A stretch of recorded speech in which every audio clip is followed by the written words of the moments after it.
The COVID-19 pandemic has forced governments around the world to borrow and spend at an almost unprecedented rate. Between April and June, America alone has borrowed $3 trillion, the largest amount borrowed in a single quarter since records began. The rise in public debt has been unlike anything we've seen in recent history. In the past, economists have warned against high levels of borrowing. But new thinking suggests much higher levels of debt might now be sustainable. The fact that there's been such a dramatic change in the consensus makes some people nervous. How much of a cause for concern should the world's rising public debt be?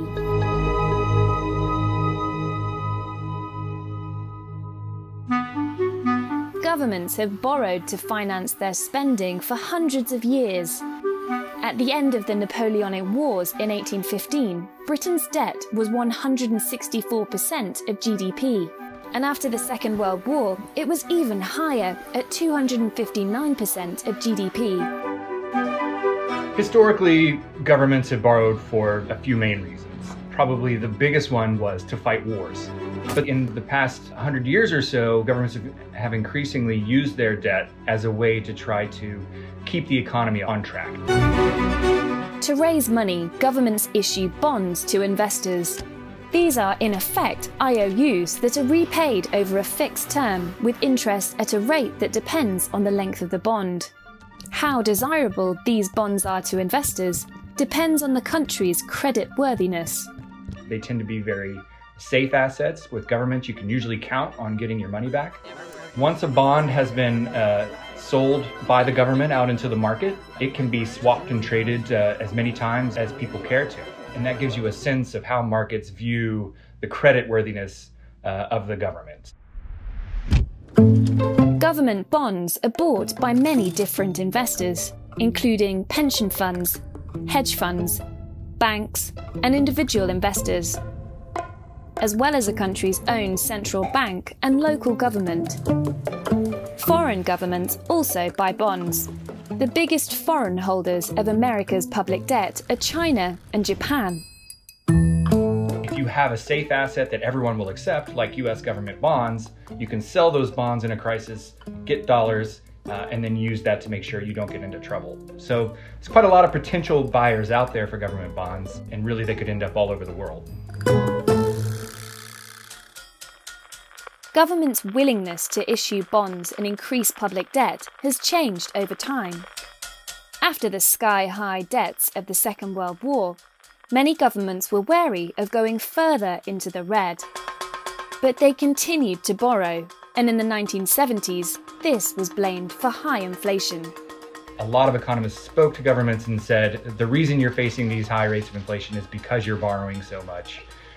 It's adding too much money into the economy for the economy to easily absorb, and it's pushing up prices. That really ushered in a sea change in the way that governments think about debt, and so the use of borrowing as a macroeconomic tool slowly petered out until we got to the global financial crisis. Now it's official, we are in a recession. Major financial institutions have teetered on the edge of collapse, and some have failed. In the rich world, the financial crisis pushed public debt from 74% to around 105% in the decade following the financial crisis. And in emerging economies, it rose from roughly 35% to 48% of GDP.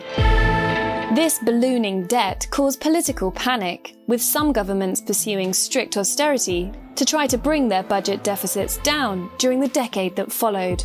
But it didn't go entirely to plan. By about 2014, the lessons of that experiment began to be pretty clear. And what we learned was austerity in a time of economic weakness hurts economies so much that it basically doesn't do any good. The economy becomes so weak that you're not earning enough in tax revenues to make it worth it. These problems with austerity led to new thinking. In 2019, former IMF chief economist Olivier Blanchard gave a game-changing speech. He argued governments could borrow far more than previously believed. I think the fact that there's been such a dramatic change in the consensus makes some people nervous, but at the same time, it wasn't a rash decision they made. It was heavily influenced by what was going on in the world around them. Blanchard observed interest rates on government bonds have been falling, making it cheap for some governments to borrow money. At the same time, the economy was growing. Take America.